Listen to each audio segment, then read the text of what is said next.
আজকে যে বইটি নিয়ে কথা বলবো সেটি মণ্ডল প্রকাশনী থেকে প্রকাশিত হয়েছে। রাজু শেঠের লেখা আধুনিক ইউরোপ এবং বিশ্বের ইতিবৃত্ত। বইটির নাম রয়েছে এবং সম্পাদনায় রয়েছে সকলেরই পরিচিত কার্তিক চন্দ্র মণ্ডল।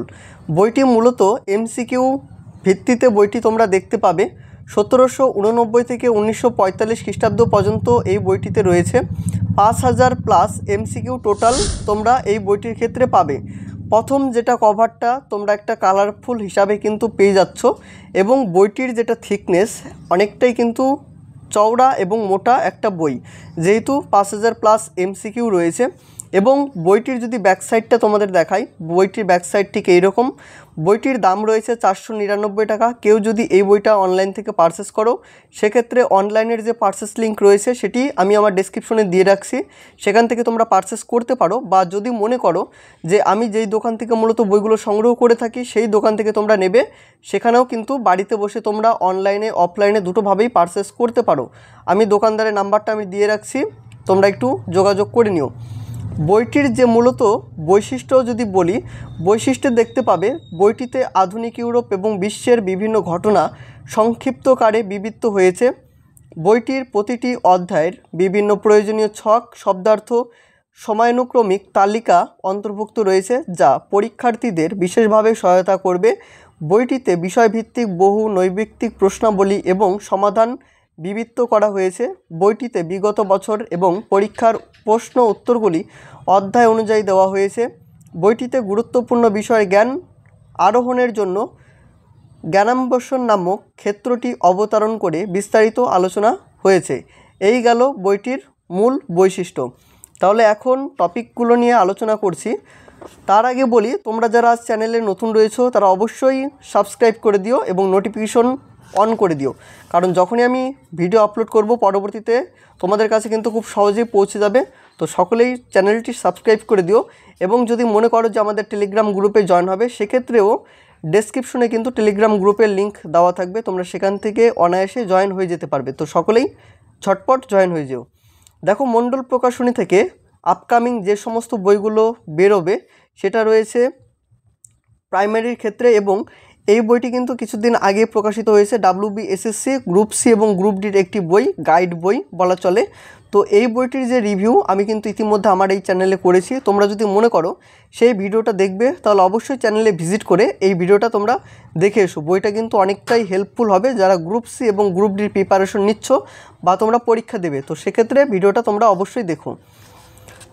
দেখো, বইটির প্রথমেই রয়েছে সিলেবাস রয়েছে 9-10-এর যেটা হিস্ট্রি যেটা সিলেবাস রয়েছে সেটা তোমরা সিলেবাস দেখতে পাবে, এবং 11-12-এর যেটা সিলেবাস রয়েছে সেটাও কিন্তু তোমরা এখানে দেখতে পাবে। তার থেকে বড় একটা বিষয় হচ্ছে WBSSC বা WBMSC পরীক্ষায় বিগত বছরে আগত প্রশ্নের অধ্যায়ভিত্তিক বিভাজন, যে অধ্যায় থেকে কত নাম্বারের প্রশ্ন এসেছিল সেটা কিন্তু তোমরা এখানে একটা চার্টের মাধ্যমে দেখতে পাবে। যেমন ফরাসি বিপ্লব 1789 থেকে 1799 খ্রিস্টাব্দে WBSSC 2016 11-12-এর ক্ষেত্রে 3টা প্রশ্ন এসেছিল। WB 2016 সালের 9-10-এর 2টো প্রশ্ন এসেছিল, 2023 সালে 4টা, 2023-এ 5টা। WBMSC-তে 5টা প্রশ্ন এসেছিল। এরকম কিন্তু তোমরা পার্ট ওয়াইজ দেখতে পাবে। তো দেখো, একটা ছক কিন্তু প্রথমেই দেওয়া রয়েছে। তারপরে দেখো যেটা সূচিপত্র, প্রথমে রয়েছে ফরাসি বিপ্লব 1789 থেকে 1799 খ্রিস্টাব্দ পর্যন্ত। এটা হচ্ছে মেন টপিক, ফরাসি বিপ্লব। এর আন্ডারে সাবটপিক যেগুলো রয়েছে এখানে কিন্তু সাবটপিকগুলো তোমরা দেখতে পাবে যে মূলত সাবটপিক কী কী রয়েছে। যেমন হচ্ছে রুশো, বাস্তিলের পতন, গ্রামাঞ্চলের চরিত্র, সংবিধান সভার কার্যাবলী, বৈদেশিক হস্তক্ষেপ, 1793 খ্রিস্টাব্দে 10 আগস্টের ঘটনা, এরকম সাবটপিক তোমরা দেখতে পাবে। নেপোলিয়ান বন্যাপটের যুদ্ধ 1799 থেকে 1814 খ্রিস্টাব্দে, এখানেও হচ্ছে এর আন্ডারে সাবটপিকগুলো তোমরা এখানে পাবে।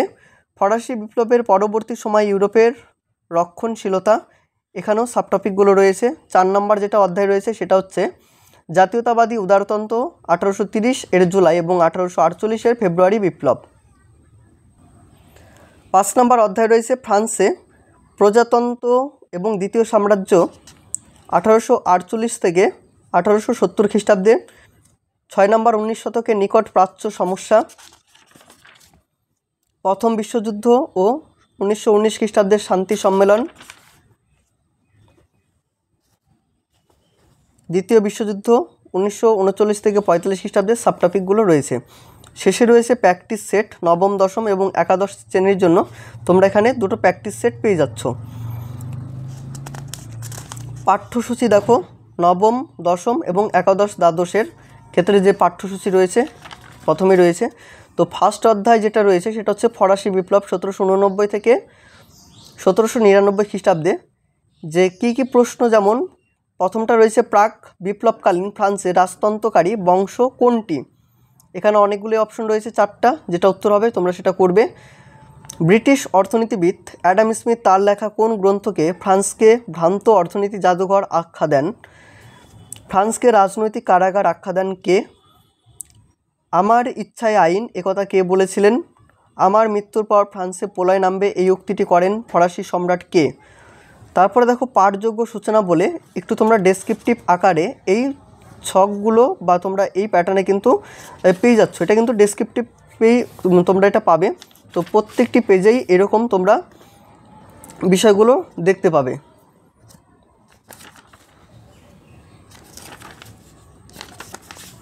তো এখানে অনেকগুলোই পাই এমসিকিউ রয়েছে। প্রথম অধ্যায় থেকে 211, গিলেটিন যন্ত্রের আবিষ্কারক কে? দাতো মারাট বা রোবনস্পিয়ার নতুন আইনসভার কোন দলের নেতা ছিলেন? দেখো অজস্র কিন্তু এমসিকিউ তোমরা এটা প্র্যাকটিস করার জন্য পেয়ে যাচ্ছ। শ্বেত সন্ত্রাস হলো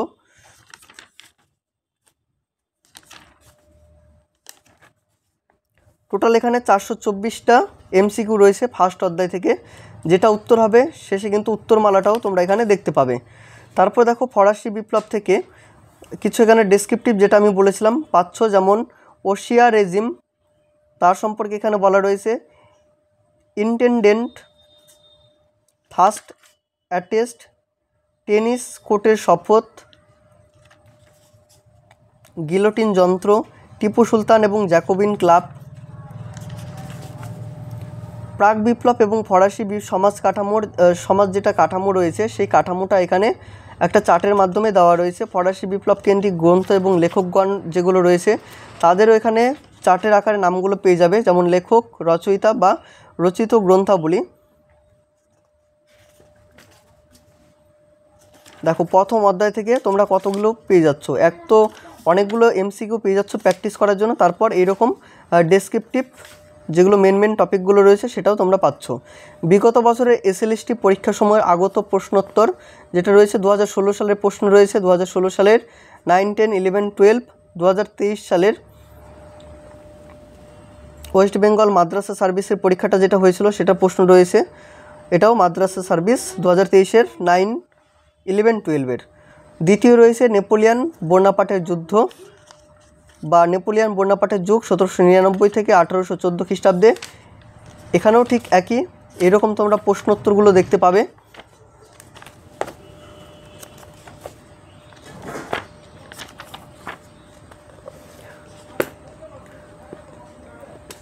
তো এই বইটি নিয়ে তোমাদের কিছু যদি প্রশ্ন থেকে থাকে অবশ্যই কমেন্টের মাধ্যমে জানিও। তো যেটা মূল বিষয়বস্তু যেটা ছিল বইটির সেটা আমি ফার্স্ট অধ্যায় তোমাদের অনেকটাই বিবরণ সহকারে দেখালাম, যে প্রত্যেকটি অধ্যায় কিন্তু তোমরা যেটা আমি ফার্স্ট অধ্যায় যেটা দেখালাম সেই অধ্যায় অনুসারে বা প্রত্যেকটি অধ্যায় কিন্তু সেই প্যাটার্ন অনুযায়ী কিন্তু তোমরা ওইরকম পাবে। প্রথমে এমসিকিউ পাবে, তারপর ডেসক্রিপটিভ প্যাটার্নে পাবে। এই শেষে রয়েছে প্র্যাকটিস সেট, এখান থেকে তোমরা প্র্যাকটিস করতে পারো। 9, 10 এবং 11, 12 দুটোই রয়েছে। তো তোমাদের যেটা দরকার সেটা তোমরা প্র্যাকটিস করে নিতে পারো। তো দেখা হচ্ছে অন্য কোনো ভিডিওতে, ততক্ষণ পর্যন্ত সকলে অনেক ভালো থেকো, সুস্থ থেকো এবং ভিডিওটা ভালো লেগে থাকলে একটা লাইক করে দিও, কমেন্ট করে দিও এবং বন্ধুদের সাথে অবশ্যই শেয়ার করে দিও।